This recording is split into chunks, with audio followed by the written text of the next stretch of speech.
आता वाजले 12-11. मी मंदिराजवळ पोहोचलो आहोत.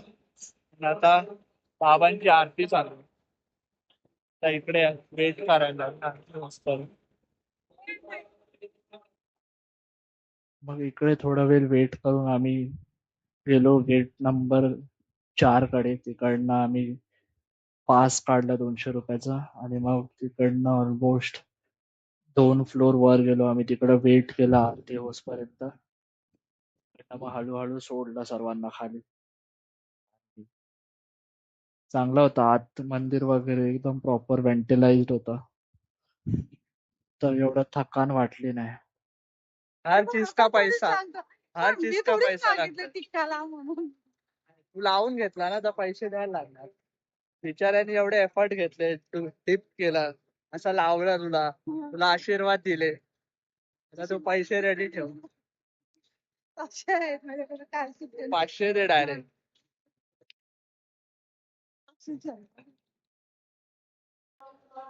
आम्ही आता चाललोय फोन ठेवायला. फोन अलाउड नाही आत. इकडे फोन सबमिट करू. ब्लॉग तर काय करता येणार नाही. फोनचे चार्जेस बघू शकता, 10 रुपये, 5 रुपये पर फोन.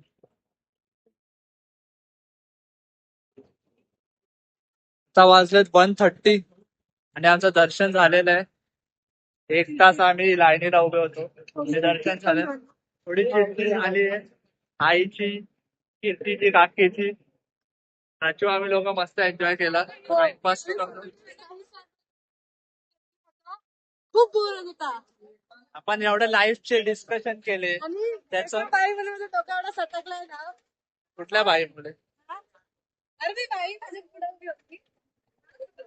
आणि सिनियर सिटीजनला वेगळी लाईन होती.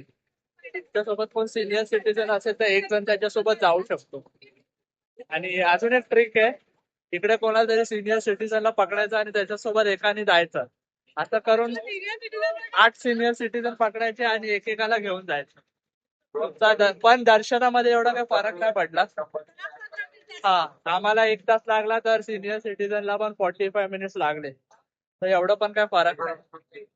पण आम्ही पासला 200 रुपये भरले होते, सिनियर सिटीजनला फुकट होता. खूप फिरायला लागतो पण. हा, खूप फिरायला लागतं. तुमचे पाय दुखणार आहेत.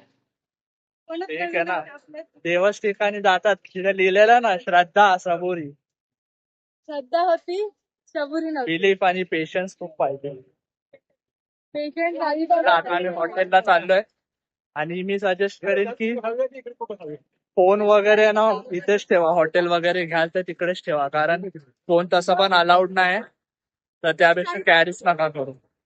खूप झंझट होती तुम्हाला फोन. बघूया आता लंच कुठे करू आम्ही, साई संस्थांमध्ये करू का हॉटेलमध्ये.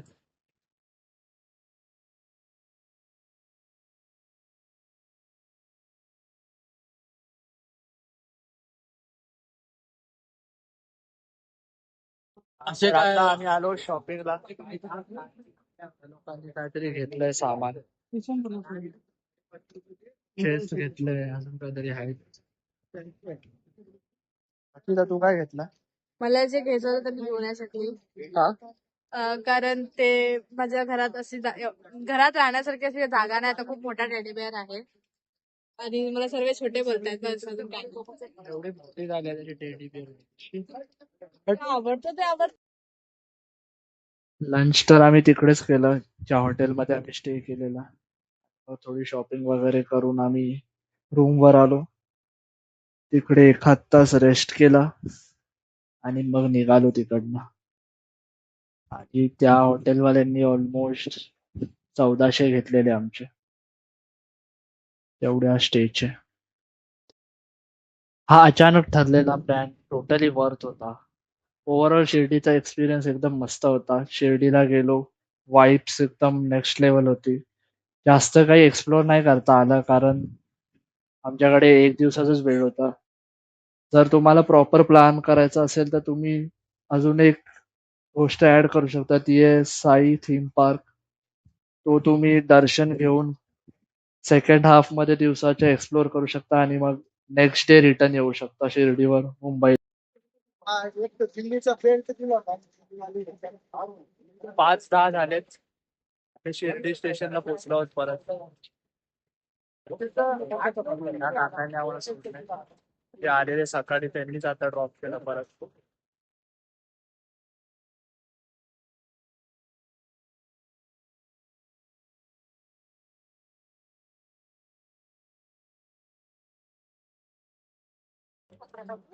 तर आई आणि मी खाली उतरलोय बघायला तिकडे शेत जो आहे तो कसला आहे.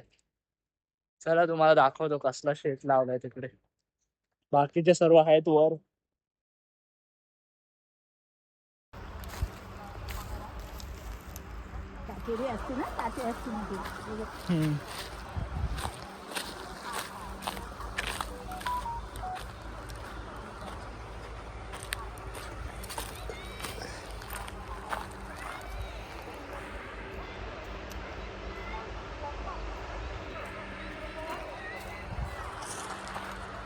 हळूहळू. तर हे काय माहिती काय भातासारखं दिसतंय पण भात नाही वाटत आहे. काहीतरी आहे.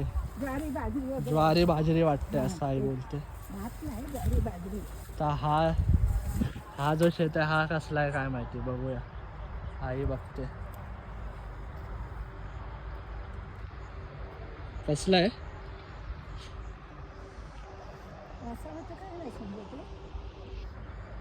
भरपूर मोठी शेती आहे.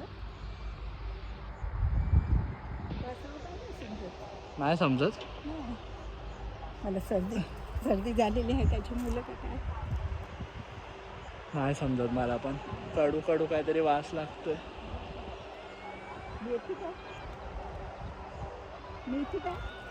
मेथी पण असेल कदाचित. वास तर येतोय मेथी सारखा. हो मेथी वाटते मला. बरोबर. एक रोप आईने काढलेलं आहे गावाला लावायला. बघूया जगतोय का. मेथी वाटते. गावाला लावल्यावर दाखवतो तुम्हाला वाढल्यावर.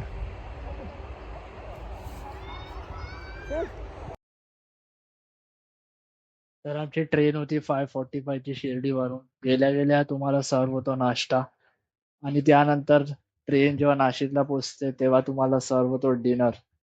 आणि ऑनेस्टली स्पीकिंग डिनर खूप बेटर होता सकाळच्या नाश्त्यापेक्षा. ही काही जास्त अपेक्षा ठेवली नव्हती जसा सकाळी नाश्ता होता पण it was lot better than नाश्ता. पनीर वगैरे होता. प्रॉपर मील होता.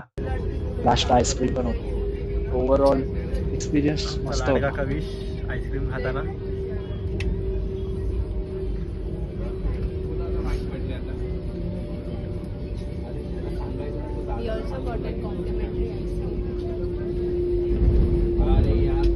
नुसते इंग्लिश झाडतंय. जेवण वगैरे करून मग आम्ही बाहेर बसलो होतो थोडा वेळ. थोड्या लोकांशी गप्पा गोष्टी केल्या. मग टॉयलेट पण बघू शकताय तुम्ही. प्रॉपर आहे. क्लीन आहे. हायजेनिक आहे.